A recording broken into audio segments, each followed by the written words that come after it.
Buenos días, el encuentro del siglo.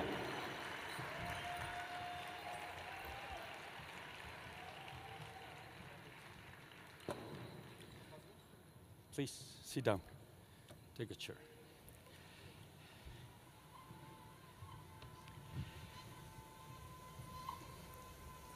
Les vamos a compartir las reglas del juego que definimos entre el señor Richard Dawkins, Deepak Chopra y su servidor. Un preámbulo. Bravo, de verdad es un honor tener estas mentes en este lugar.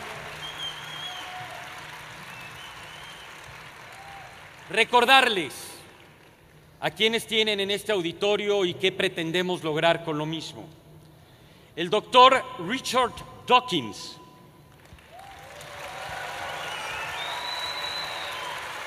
si pueden prender un poco las luces para que pueda ver tanto Richard como Deepak, el auditorio que tienen. El señor Richard Dawkins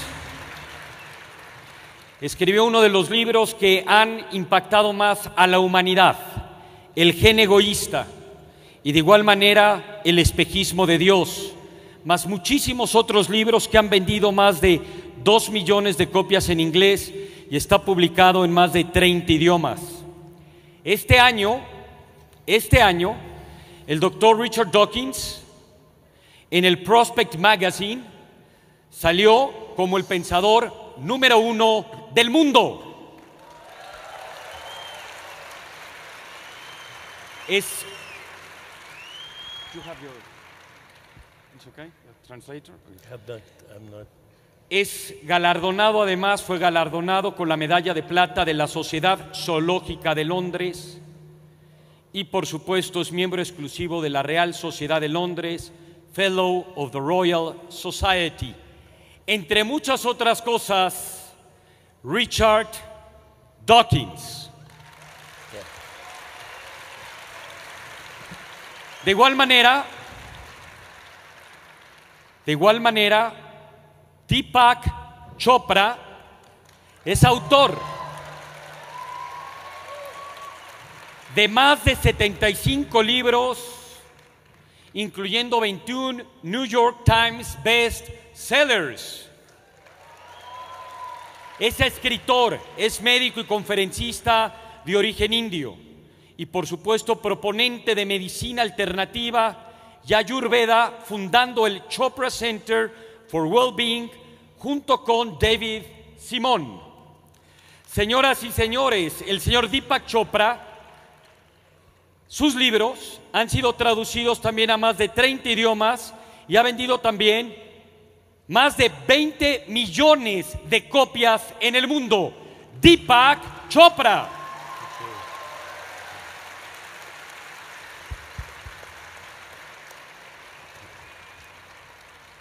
Para lograr este encuentro tuvimos muchas reuniones en Londres, telefónicas, desde San Diego, y llegamos a los siguientes acuerdos desde hace más de 8 meses que empezó esto. Primero, esto no es un debate. This is not a debate. It's a dialogue. Es un diálogo, es un encuentro. Queremos conocer a profundidad qué es lo que se opina y lo que se piensa sobre 3 temas fundamentales. El primer tema es si realmente el universo tiene un propósito, si hay un para qué en la vida, si hay un sentido, o si por supuesto lo contrario es lo correcto, que no hay ningún propósito, la vida es la vida, la evolución es la evolución. Tema número 2, si la religión es buena o mala para la humanidad. Y tema número 3, la relación entre ciencia y espiritualidad. ¿Existe una física cuántica dentro de la espiritualidad y por lo tanto la espiritualidad es parte de la ciencia? ¿O eso es una charlatanería y la física cuántica ha sido abusada, mal interpretada y mal expuesta por la gente que cree en esta conciencia y en esta espiritualidad? Con base en estos 3 temas, tanto Richard como Deepak propusieron preguntas. Las preguntas de Deepak se encuentran aquí, las de Richard se encuentran aquí. Ellos podrán utilizar preguntas de aquí o de allá, o si quieren, hacer sus propias preguntas, porque sobre la evolución de este diálogo surgirán cosas que con antelación, por supuesto, no llegaron a suceder. Sin embargo, también tenemos unas pelotas transparentes que de vez en cuando vamos a sacar, que son preguntas realizadas por algunos de los speakers. A todos los speakers de las Suelas Ideas se les invitó a hacer preguntas. Algunos las enviaron. Reglas del juego.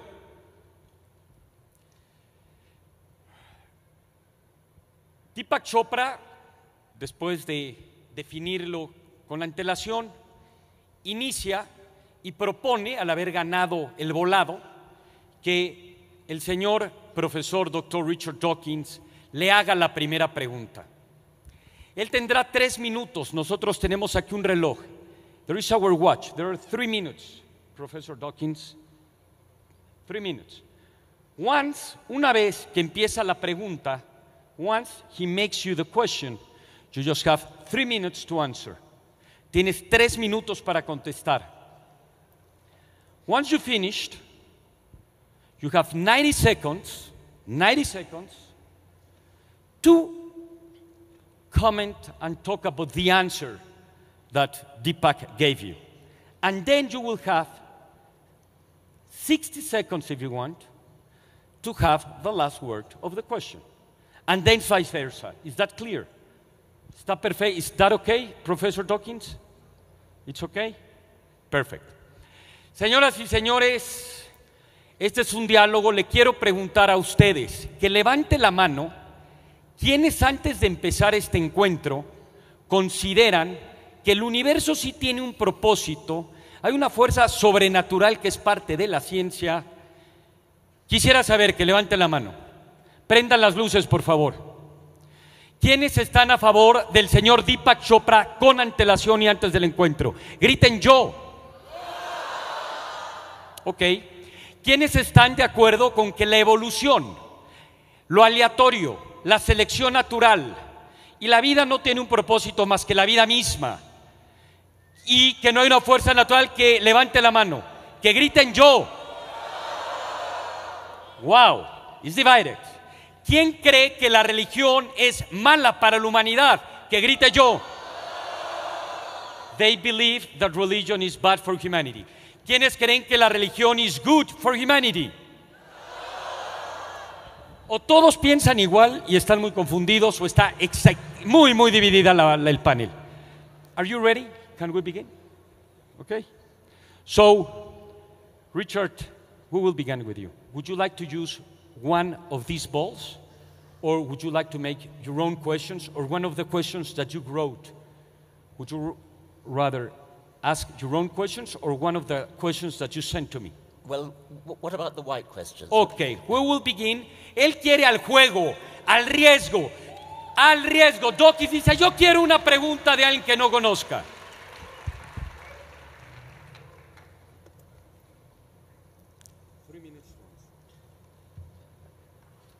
Mira, la pregunta es nada más y nada menos. This question is from Alan de Botton. Wow. En español se las digo y ahora en inglés.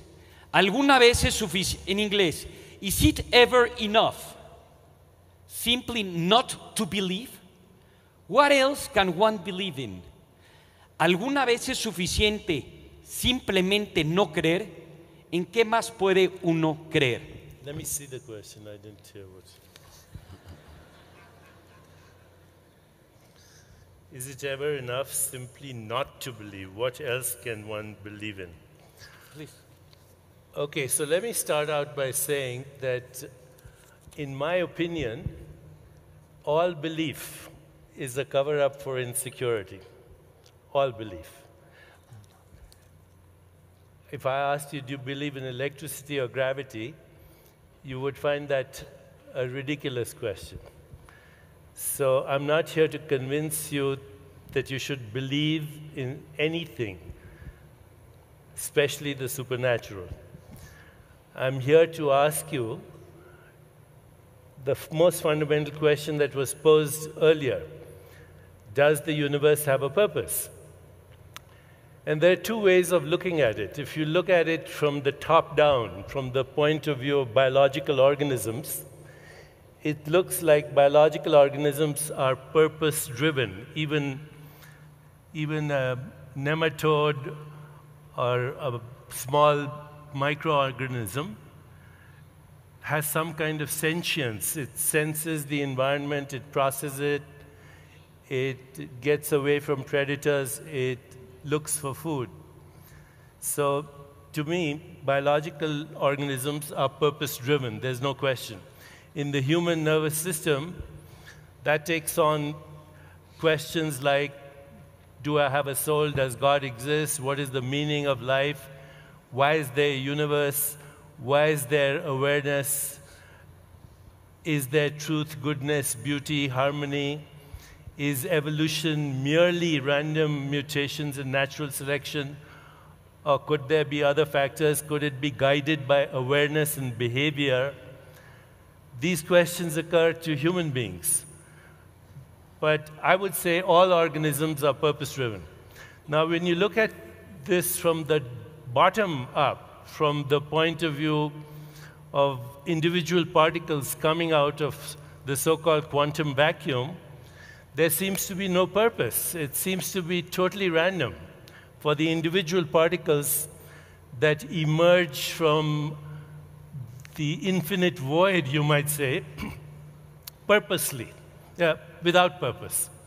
But when you look at the sum total of their activity, you have a universe. You have constants that fine-tune the universe to be what it is. You have precise laws of nature which make sense to a rational human being. So I think even from the bottom up, I'm compelled to say that there's an organizing intelligence, there's a deeper consciousness that throws out this universe at the speed of light. Sorry, from nothing. Dr. Chopra. Time is over. Thank you very much. Un aplauso, por favor. So now, There is no question but that... you have 90 seconds, please. There is no 90 segundos en el reloj. There is no question, of course, but that individual organisms, nematode worms, birds, kangaroos, anything you like, behaves as if they have a purpose. You described apparent sentience on the part of worms. They react to stimuli, they approach things. Individual organisms, animals, plants, bacteria, all behave as if they have a purpose. That's precisely the problem that Darwin solved. Why do living things look as though they've got a purpose? Darwin showed showed the answer to that problem was evolution by natural selection. But that's a very, very different matter from saying that the universe has a purpose. This is a complete confusion of scale.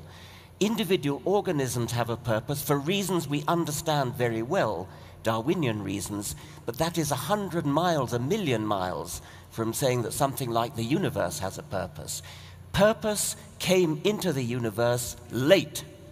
It came into the universe late after the Darwinian process had got going, had produced nervous systems, had produced brains. Brains are things that have purposes. Brains have purposes. Brains, in the case of human brains, make machines which also have purposes. But that's the correct understanding of purpose. To push purpose back to the universe itself is to make a complete confusion. You have, Deepak, 60 seconds. I think the confusion is because Dr. Dawkins looks at biological organisms as separate from the universe and not as activities of the universe.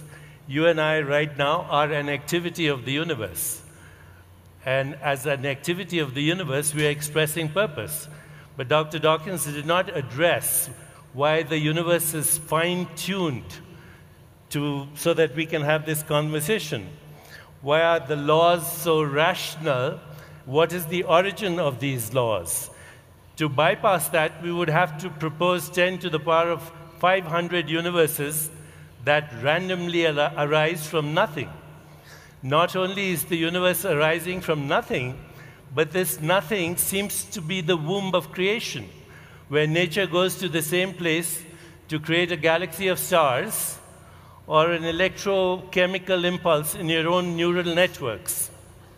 Thank you very much.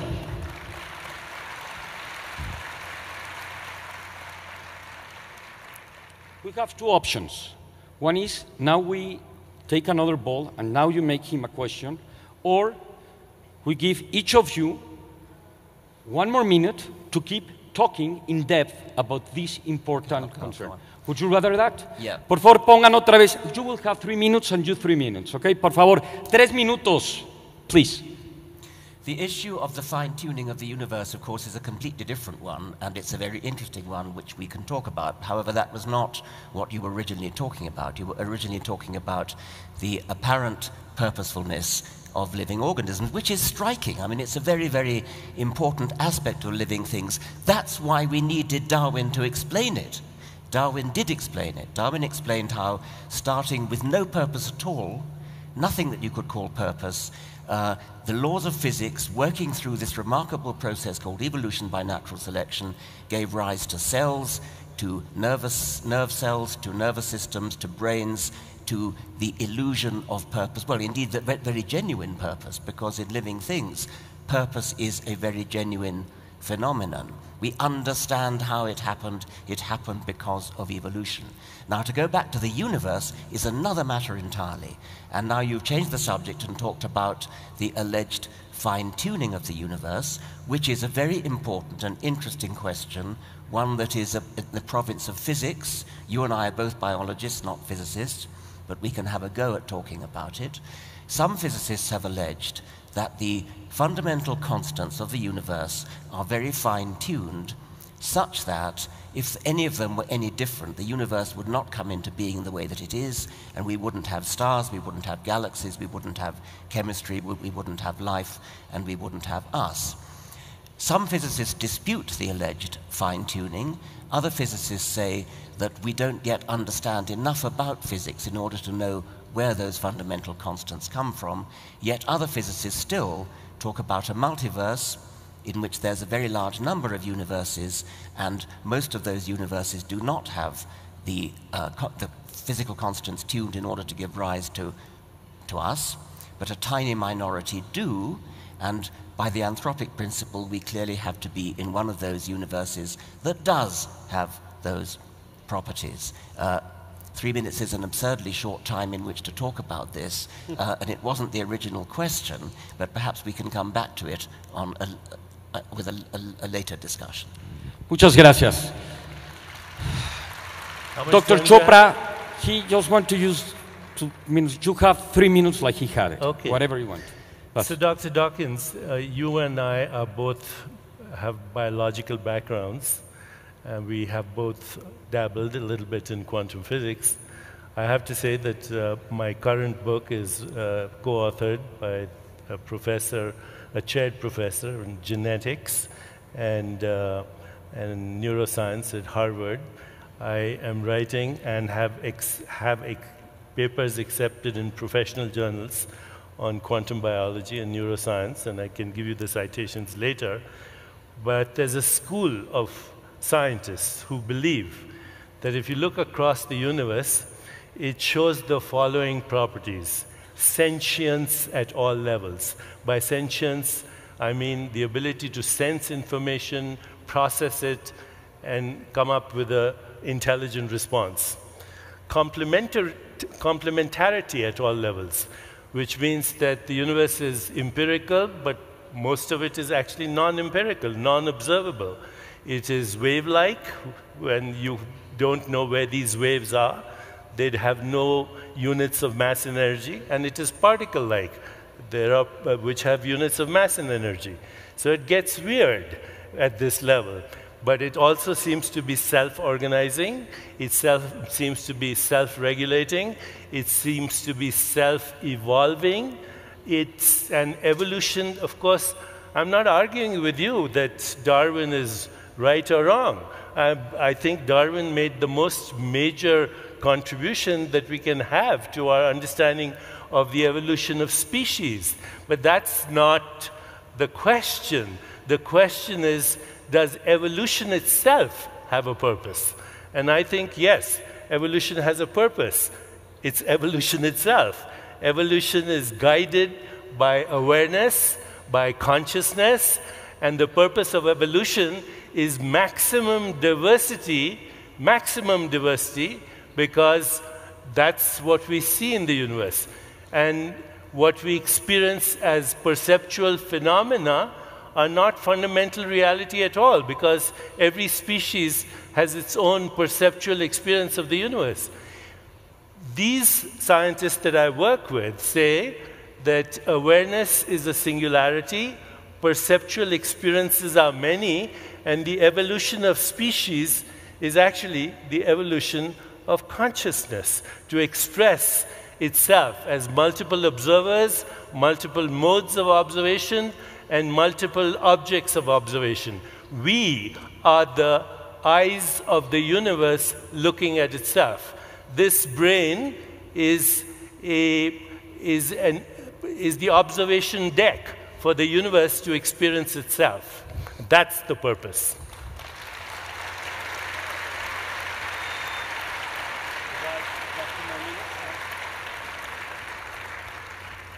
The scientists that I respect are scientists who work hard to be understood, to use language clearly, to use words correctly, and to understand what is going on.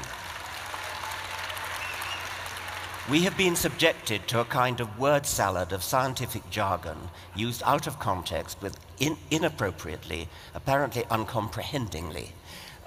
There is a deep confusion going on here between the properties of things within the universe and the properties of the universe itself. It is one thing to say that the universe contains objects that have sentience and the various other properties that you mentioned.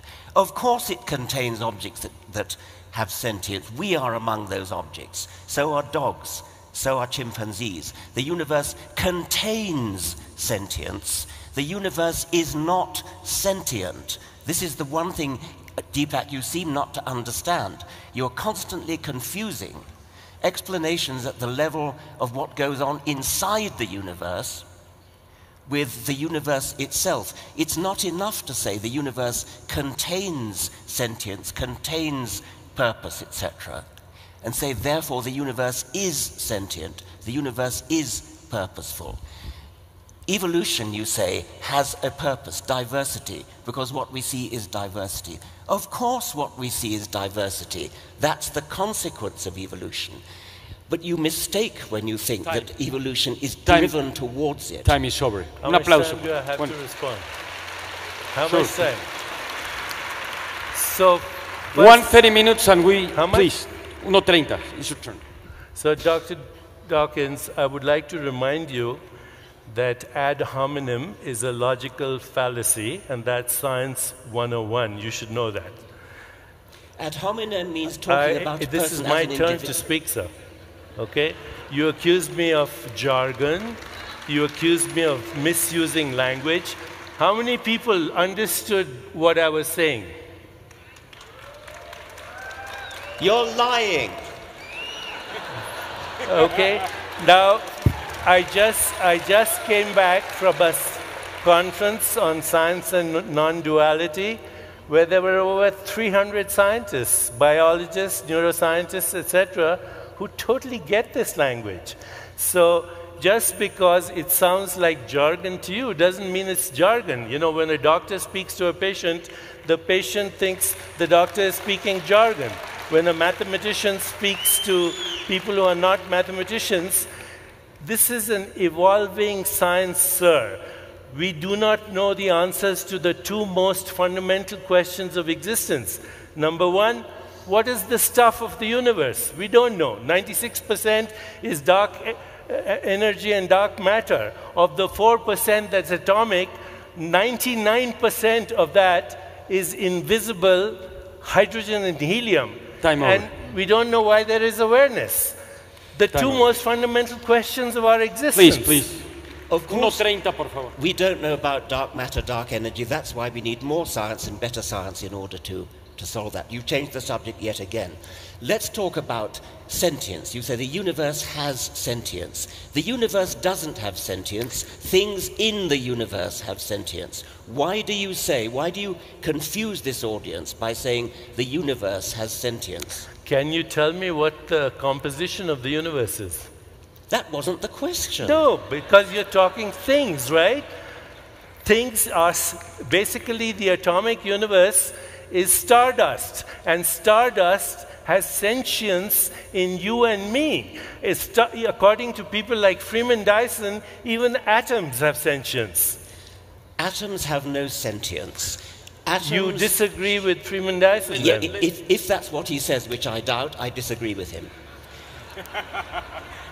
Atoms do not have sentience. Atoms contribute to making brains. Brains have sentience. You need a highly complicated organization. It's a fundamental error to say that because a complicated thing has a quality like sentience, musicality, mathematical ability, and is made of atoms, therefore the atoms have sentience, musical ability, mathematical ability, etc. They do not. Atoms have to be arranged in complicated organizations, complicated structures interacting with each other, and then you will get emergent properties such as sentience, such as poetry, such as mathematical ability, such as spirituality. These things do not inhere in the atoms themselves, or if they do, you've got a hard job to prove it. You have a hard job to prove it? Can you prove it? I'm sure you're aware of the hard problem of consciousness.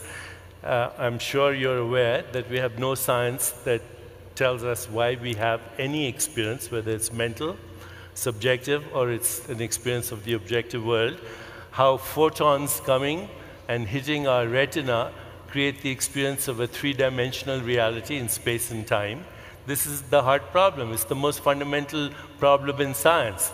First, what is the stuff of the universe? And second, why is there awareness of the universe? Is awareness of the universe and the universe the same thing? Because if there was a universe outside of your awareness, for all practical purposes, you would never know it. So to say that sentience is an emergent property is assuming that only brains produce consciousness, whereas in fact, even a single fertilized cell, when you were conceived, was fully alive, was fully aware, and did not have a brain. It was present, it was aware, and it differentiated into trillions of cells, more than all the stars in the Milky Way galaxy, to create who you are.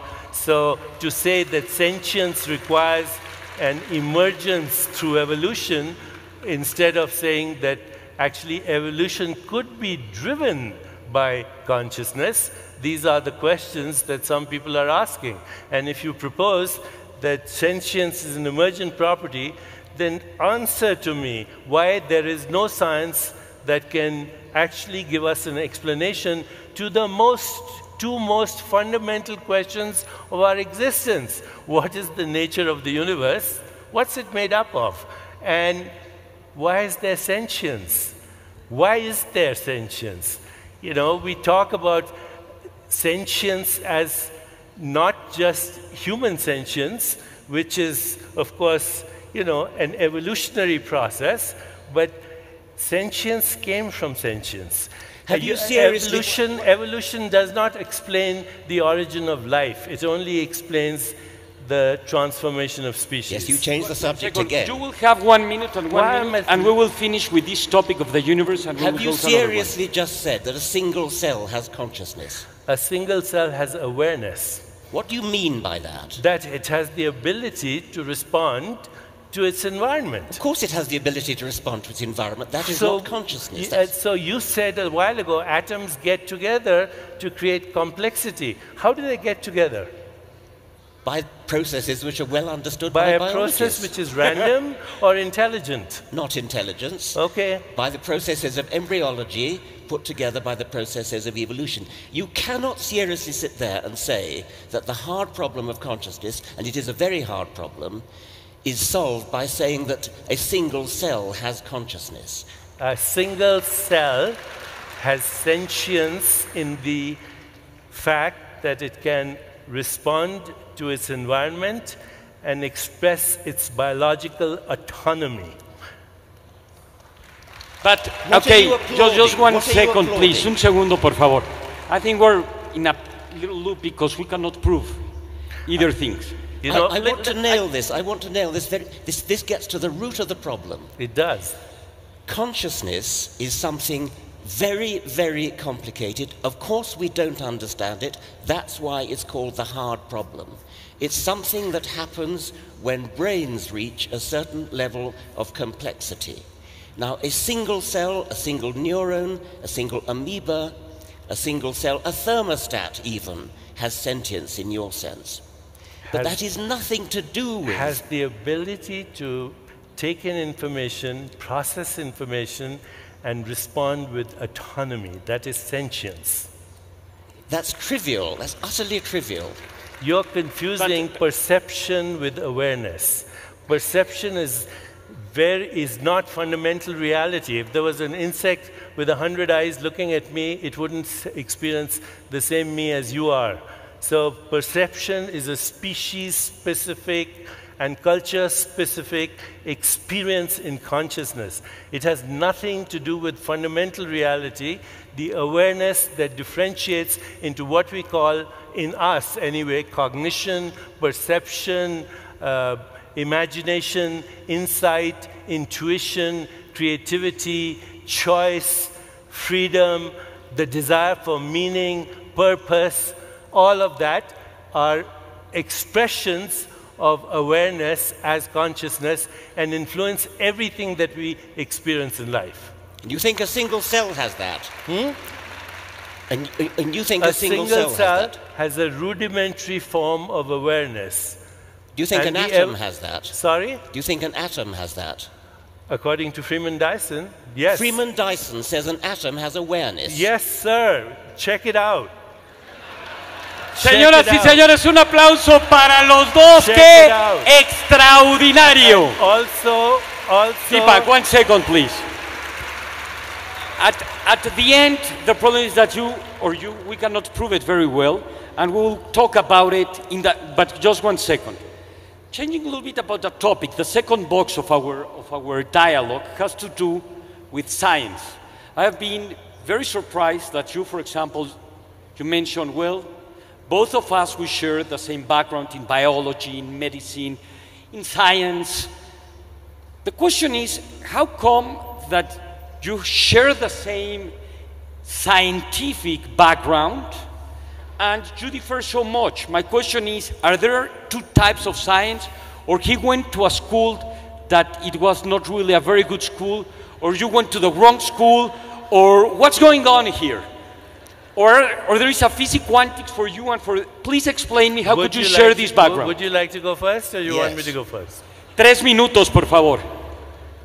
My attitude to science is that we are fundamentally trying to understand how things work. Science is very difficult. It's very difficult to understand how things work. The hard problem of consciousness has been mentioned, the problem of the origin of the universe, the problem of the origin of life, the problem of how life has this uncanny appearance of being designed, the size of the universe, the scale of the universe, how embryology works. These are all deeply difficult questions. They require hard scientific work, and in all cases, I think I'm right in saying that scientific work consists of explaining complicated things in terms of the interactions of their parts or of simpler things. So we always try to explain complex things in terms of simpler things. We do not resort to magical language. We do not snow our audience with highfalutin sounding words that don't actually mean anything. We use words that actually have meaning.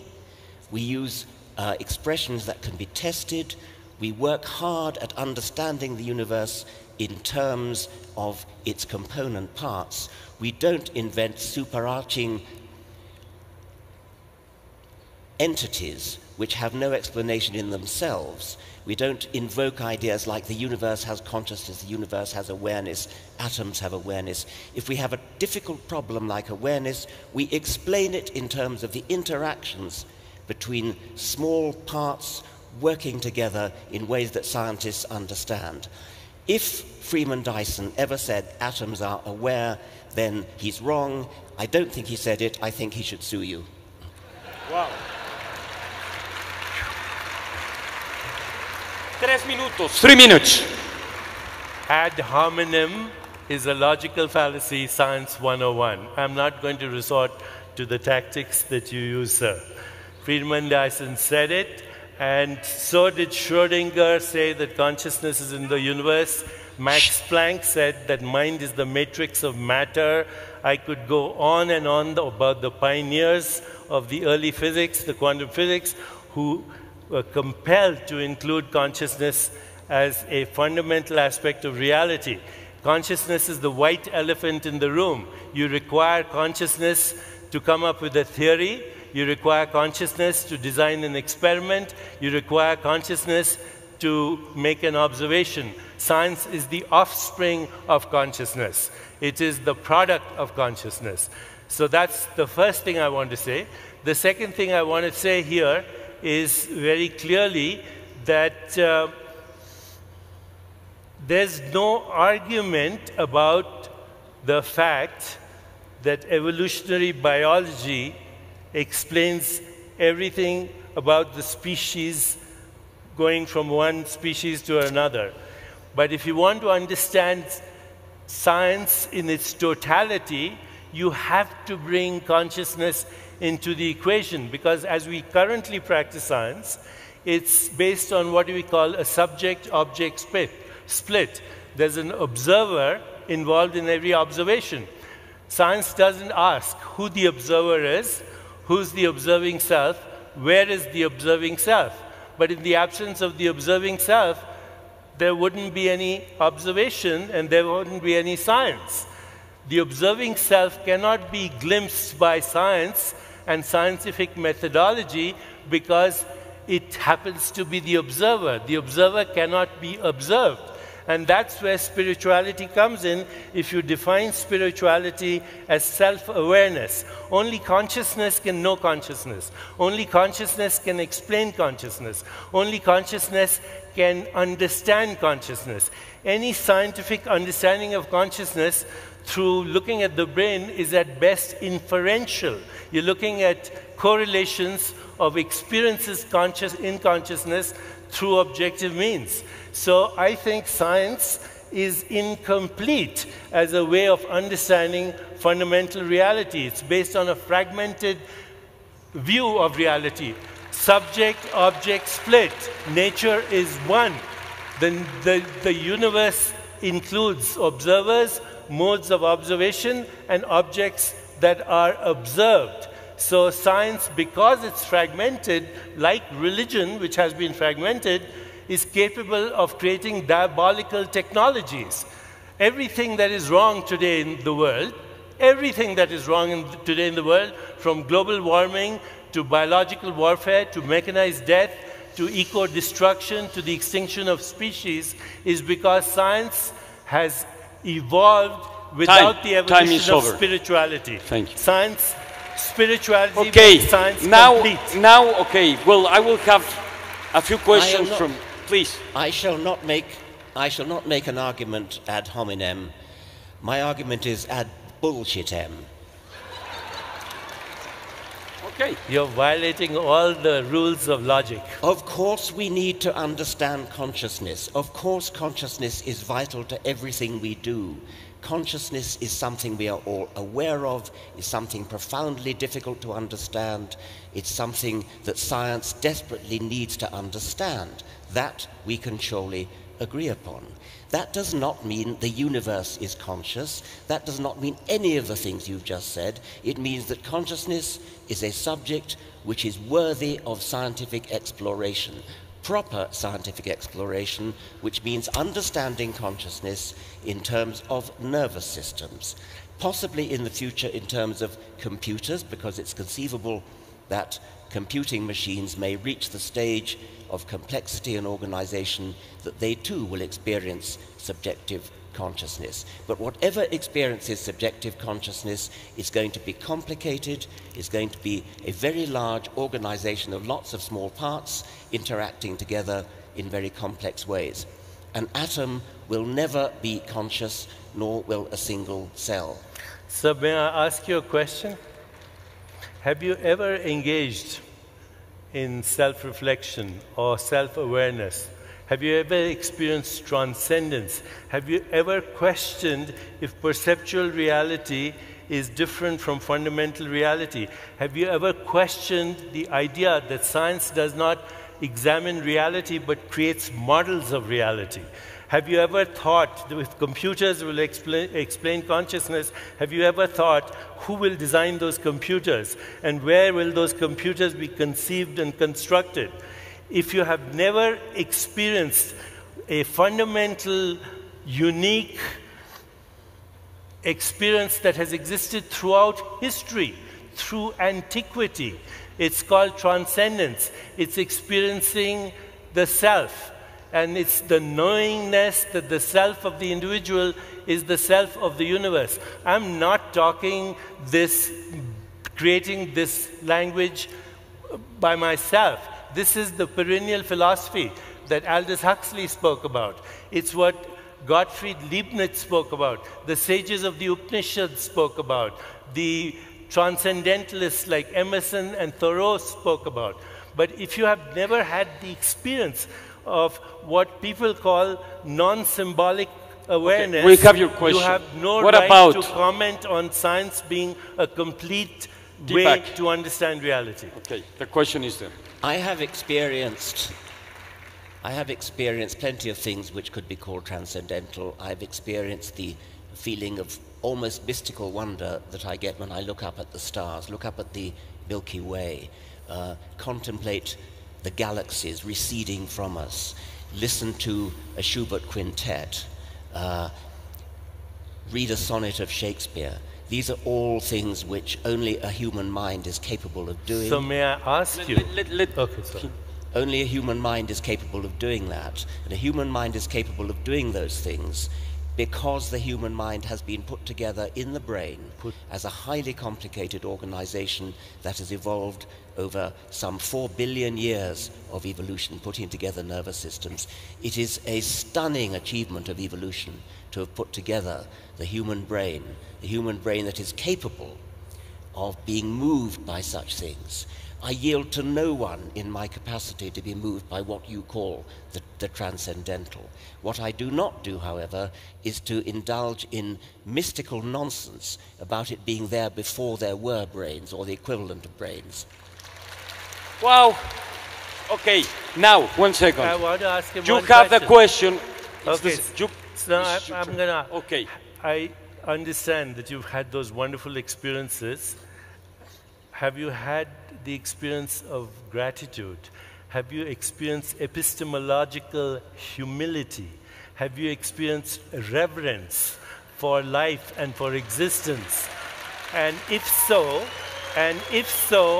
was it your neural networks manufacturing those experiences, neurochemicals manufacturing their experiences, or was there a deeper, intelligent, organizing consciousness that was influencing the behavior of those neural networks? How much deeper do you want? How much deeper do you want? Answer me, sir. Have you experienced reverence? You have asked me, have I experienced gratitude? I experience gratitude to nothing in particular, but I feel gratitude. I feel all those things that you say. And I do not yield to you in my feeling of the depth of which it is, the depth of understanding that we have yet to fathom, yet to plumb, in order to understand what's going on inside the human brain. Who's boggles we? my Who's mind. We? Who's we? The scientific community. The scientific community. Yes. Driven by mechanistic neural networks and chemicals? Yes, and let's belittle mechanistic neural networks and chemicals. They are Well, very, then tell very me how complicated. they produce consciousness. I don't know. That's why we're working on it. You don't know either. No, wait. You say you don't know, but you totally dismiss mystical experiences or experiences that have existed for thousands of years, subjective, but nevertheless symbolically present in every tradition of the world, where people have experienced what I would call non-symbolic awareness, non-dual awareness, subject-object confluence, unity consciousness. You totally dismiss this because it doesn't fit your scientific worldview. I don't dismiss it for one moment. I don't dismiss it. I want to explain it. Who wants to explain it? Just let him finish. I want to explain these experiences. Who's I? I want science to explain it. When you say I, who do you mean by I? Science, in this case. So I is science. No. That's just a dishonest, that's dishonest. It's... Please. I, as a scientist, want the scientific community to understand these wonderful experiences that mystics throughout the ages have experienced, and I believe that I've experienced something similar. I believe that you have experienced something similar. They need explaining, and they will be explained, if ever, in terms of brains. That's a promissory note. It is. In this economy, don't trust a promissory note. It is a promissory note. And then nothing to be ashamed of. So you have extreme confidence in the way we do science. You're not open to a consciousness-driven science, a consciousness-based science. I don't know what that would even mean. An observer-based science. Observer-based science is another matter, of course. Science is necessarily observer-based. Well, observer is consciousness. We need to... Isn't the observer... You don't have a monopoly of consciousness. We all have consciousness. Okay. We're trying to explain Un aplauso para los dos. Wow. Vamos a ir a otro tema. We're going to another topic. We have talked a lot about consciousness. Now I would like to ask you, Deepak, and then Richard. We have been talking a lot about, in Mexico and many places, that if we assume that there is this consciousness, we can work with this energy. And we have written a lot of books about it. And that you could actually attract things or make things happen. And there is a purpose, but there is also an intention. So my questions to you, and then I will make a question to Dr. Dawkins, is if you can really make this change and this energy to have a direction, how come you cannot change his direction, and you cannot change the direction of a lot of people from here? What is the problem with this energy that you are not attracting to make things happen the way you understand the world, because there is a way to do it? We are all conditioned by the hypnosis of our childhood and conditioned by society, by ideologies, by religion, by history, by economics, and the prevailing scientific paradigm to look at the world in a certain way. And you asked the question, intention. I would ask, what's the origin of intention? Okay. Do you believe in free will, sir?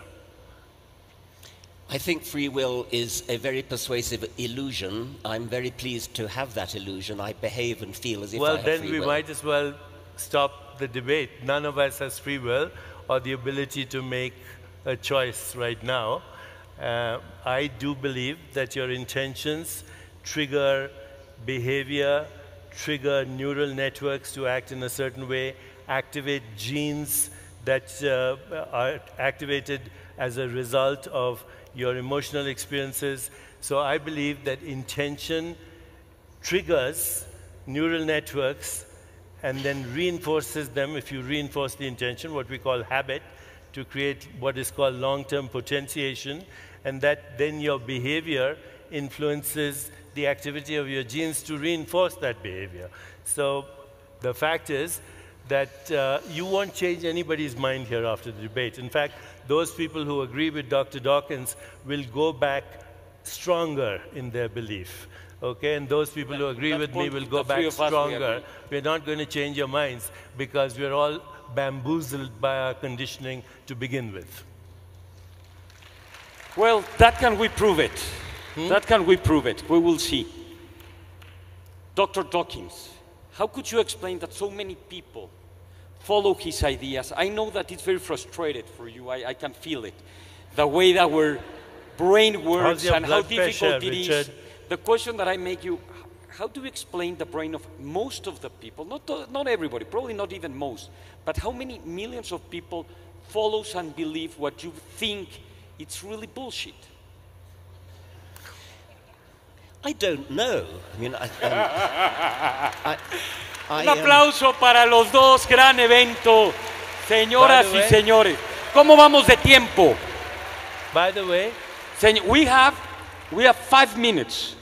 So please, I would love to have more time, but we have another debate. Okay, we will have 10 minutes. So, okay, we will have the whole year here. No, yes. Okay. By the way, please. Bullshit recycles as life. I didn't hear that. What is it? Bullshit recycles as life. Okay. In India, we call it cow shit. That's where we call the cows. Vamos a tener 10 minutos, tenemos otro debate. Les quiero preguntar, por favor, vamos a probar la hipótesis, que es además de un biólogo, que acaba de decir Deepak. Who will prove his hypothesis? Who have changed? ¿Quién ha cambiado? Pero sean honestos, no por darle lugar a uno o al otro. ¿Quién antes del debate pensaba como Deepak o como Richard, pero después de esto cambió de opinión? Griten, yo cambié, yo. Well, there are few people. Okay. You have to ask him just one question, and we will talk 5 minutes in each of those topics, and the debate will be over, okay? So he asked a question? It's your turn, please. Or would you rather that we have another, you have a question from your own, please. Have something.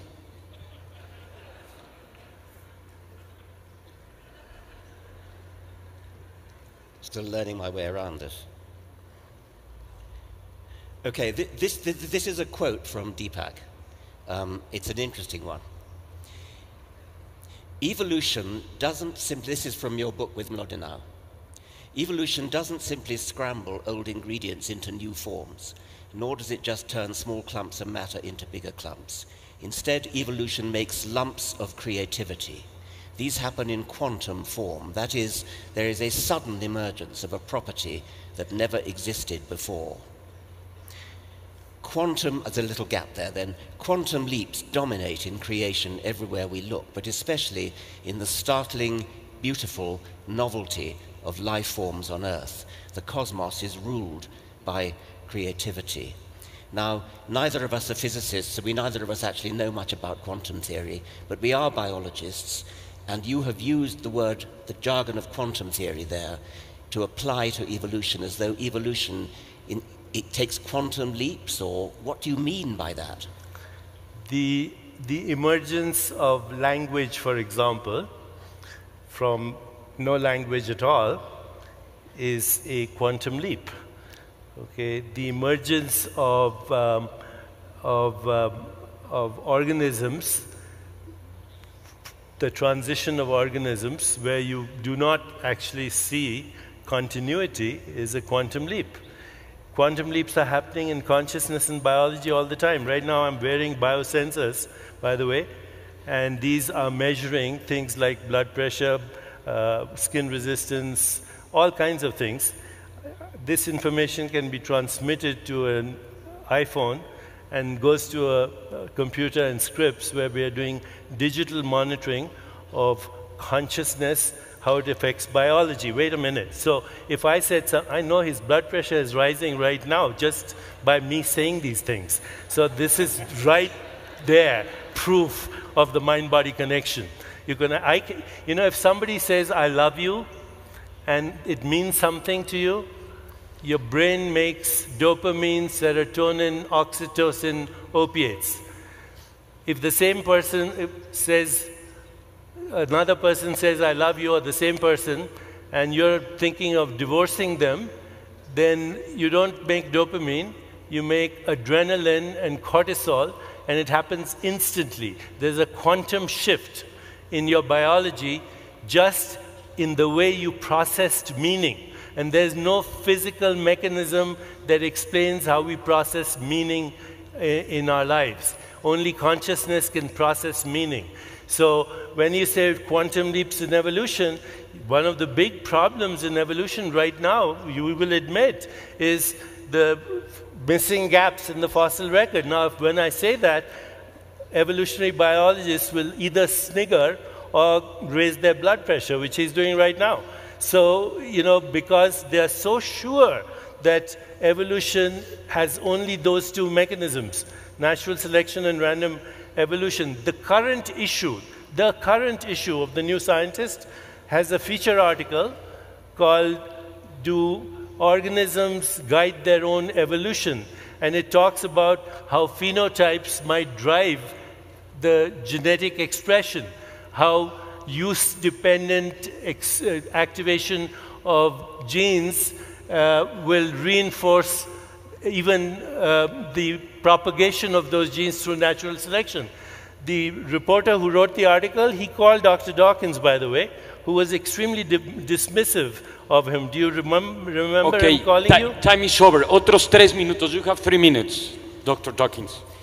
This really epitomizes the problem we're up against. You have used the word quantum leap in two totally different ways, and you've confused everybody, not everybody, I'm happy to say. A quantum leap. You have used the phrase quantum leap to apply to the origin of language and the origin of life and jumps in the fossil record. Now, this is a purely metaphorical usage of the term quantum leap.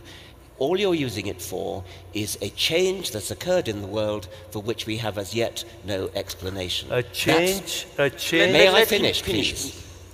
On the other hand, you have used the word quantum in the proper physicist sense. You talked about digital information going to satellites and things like that. In that case, you were talking about quantum theory in the true sense of quantum mechanics. You are bamboozling people by using quantum in two completely different senses, giving them the impression that there's something about modern physics, something about the spooky aspects of modern physics, which is relevant to things like the origin of language or the origin of life or breaks in the fossil record. Now, those three things, the origin of life, origin of language, breaks in the fossil record, are scientific problems. To the extent that we don't yet have the answer to them, we're still working on them. They have nothing whatsoever to do with quantum in the physicist sense. He has 1:30 minutes. You still have 1:30 seconds. I don't. Okay, it's your turn. 3 minutos, por favor. There are several uses of the word quantum that are not restricted to a subatomic particle moving from one location to another location without going through the space between. That's what a leap is, a quantum leap in quantum physics. But the broader community uses quantum for any phenomenon, any space-time event that exists in one location in space or time and then exists in another location of space and time without going through the intervening space. It's called the discontinuity.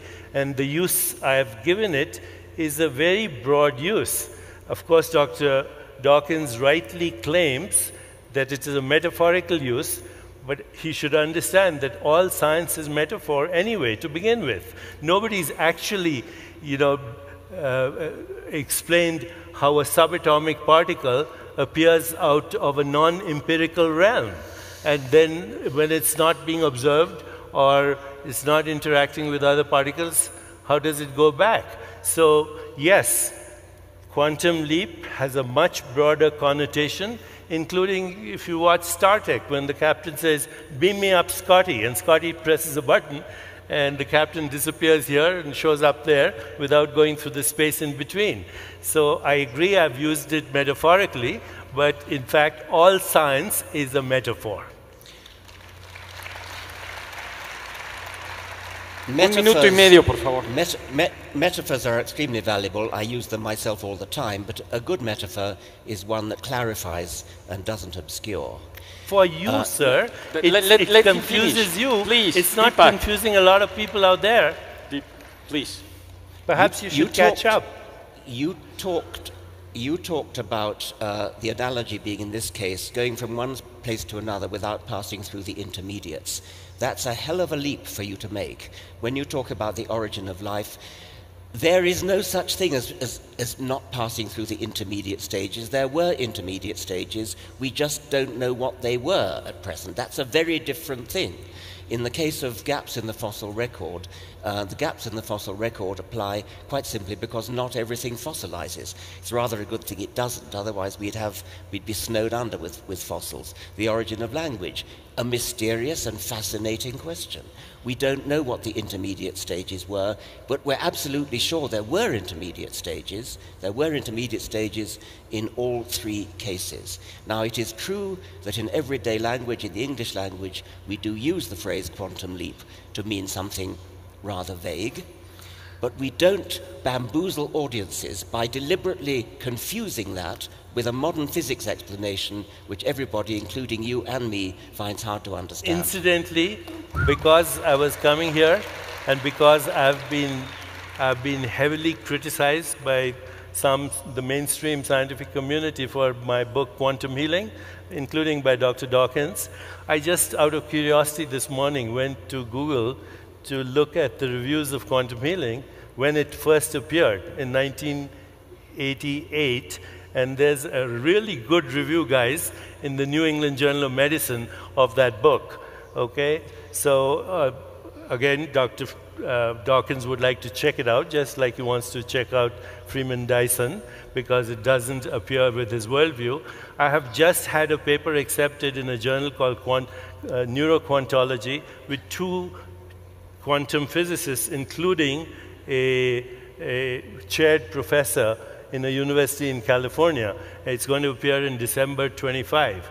I have written papers on quantum consciousness in the Journal of Cosmology, a special edition that was edited by Sir Roger Penrose. So, you know, I am not that loose with my language. I know when I use metaphor, and I know when I use it accurately as well. Thank you very much, Richard. Thank you very much. Let me just share very few things with you. We have been, actually, we're almost running out of time. It's pretty interesting that in the side of science, we still have a lot of questions, and we know that we have to have a curious mind, think about it, but we don't have all the answers, and this is the scientific mind. In the other hand, as we can see with the spirituality, probably in this side of the spectrum, he or somebody or many people have found or discovered many answers that scientists are still looking for. And probably the reference that Deepak put to support his work are the same that will support him or vice versa. And at the end will be a loop. And we have been talking around all this time into 2 big questions: the purpose of the universe, the awareness of the consciousness, the methodology that science uses, the methodology that spiritual people uses, and also we have talked about 2 kinds of sciences in a way.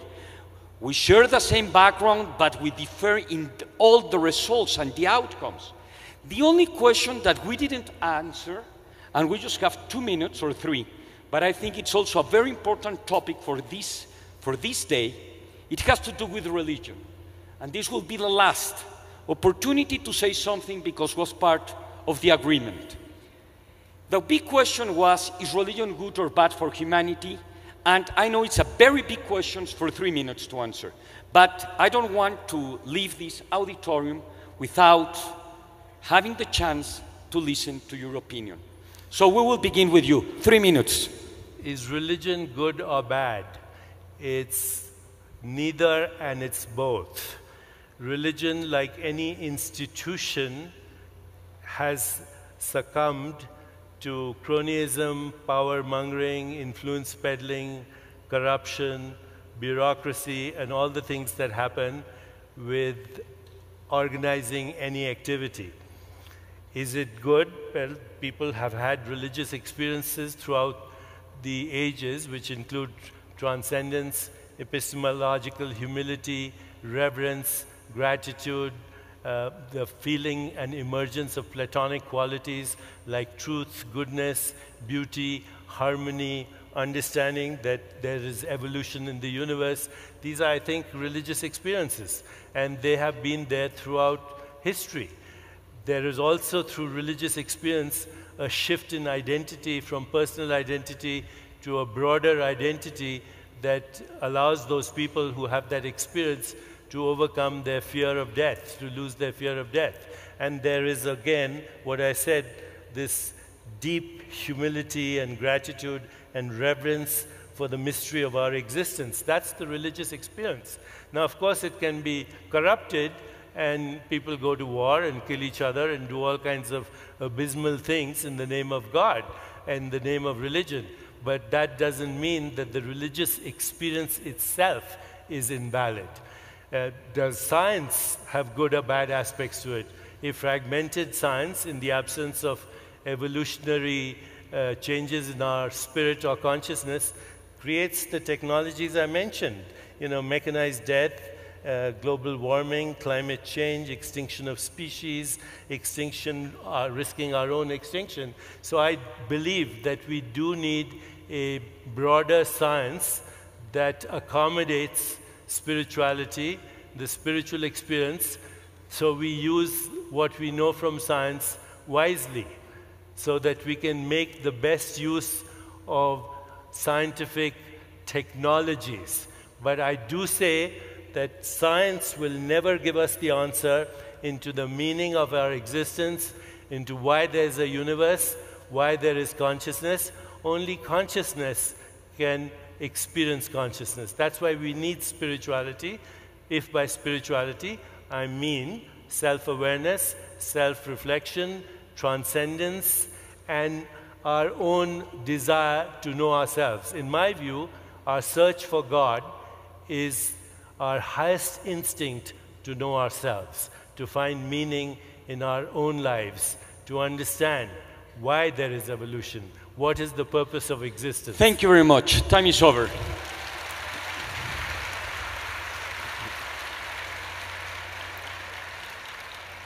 The question is not whether individual people who happen to be religious or who happen not to be religious are good or bad.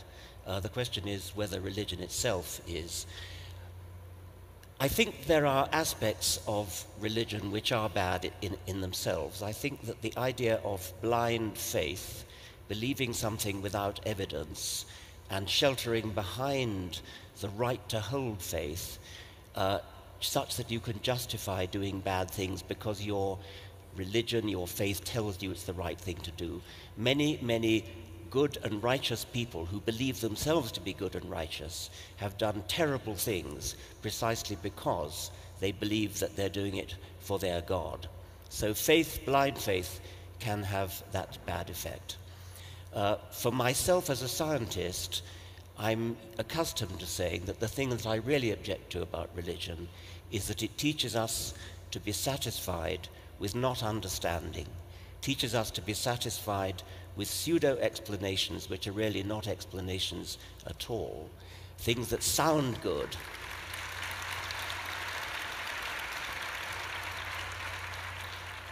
Things that sound like an explanation but which really aren't, which appeal to the emotions but don't actually explain anything.